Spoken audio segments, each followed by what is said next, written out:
शहर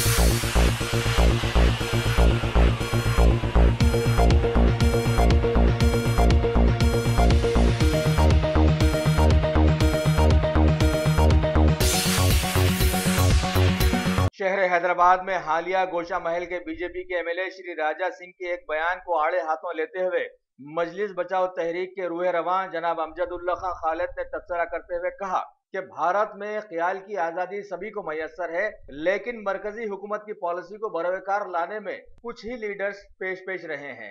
उनमें से एक हैं बीजेपी के शोहरत याफ्ता गोशा महल के एमएलए राजा सिंह। बहरहाल अवाम की जानिब से किसी तरह से ये चुन लिए गए हैं और वक्फे से सिर्फ मुसलमानों के खिलाफ कुछ कह देते हैं। इलाके की तरक्की जाए कहीं भी। अभी हाल ही में रोहिंग्या मुसलमानों के बारे में भारत में दाखिल होने पर उन्होंने सीधा कह दिया कि दहशतगर्दों को यहाँ से निकाल बाहर करो। शुक्र है कि ये हालिया माहौल की पैदावार है।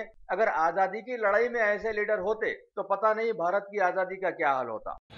मुसलसिल तकरीबन कई सालों से म्यांमार में रोहिंग्या मुसलमानों के ऊपर बहुत ज़्यादा जुल्म चल रहा है, जिसकी वजह से तकरीबन एक 3.1 मिलियन रोहिंग्या मुसलमान जो है म्यांमार छोड़कर मुख्तलिफ इलाक़ों में जाकर वो लोग बस रहे हैं। जैसा कि बांग्लादेश और हिंदुस्तान करीबी मुल्क है, वहाँ पर आ रहे हैं। हिंदुस्तान में भी कई मुकामात पर आए हैं ये लोग, इंक्लूडिंग हैदराबाद में तकरीबन 5 कैंप है, जिसमें से तकरीबन मैं समझता हूँ कि 2000 से 2500 रोहिंग्या मुसलमान हमारे खैर यहाँ हैदराबाद में बालाकोट दरगाह और पहाड़ी शरीफ की दरगाह और आपके किशन बाग में कई जो मुकामात पर आए हैं।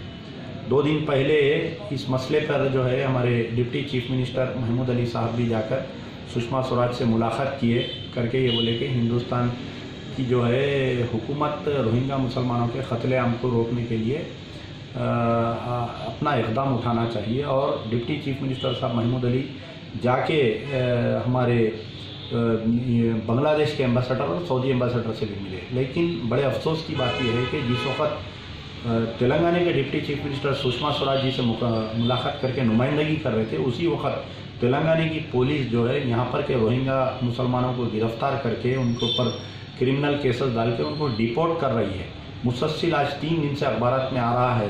तो हमारे डिप्टी चीफ मिनिस्टर को इसका नोट लेना चाहिए और तेलंगाना पुलिस को सख्ती से बोलना चाहिए।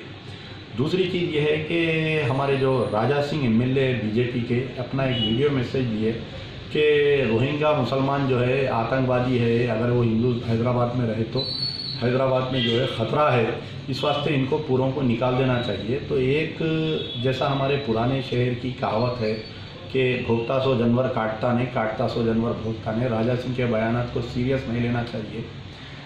मेरे से अगर कोई ये पूछे तो ये बोलूँगा कि अगर हैदराबाद की फ़िज़ा को सही रखना चाहिए तो राजा सिंह को पीडी एक्ट डाल के इनको 1-2 साल के लिए जेल भिजा देना चाहिए तो बेहतर होगा।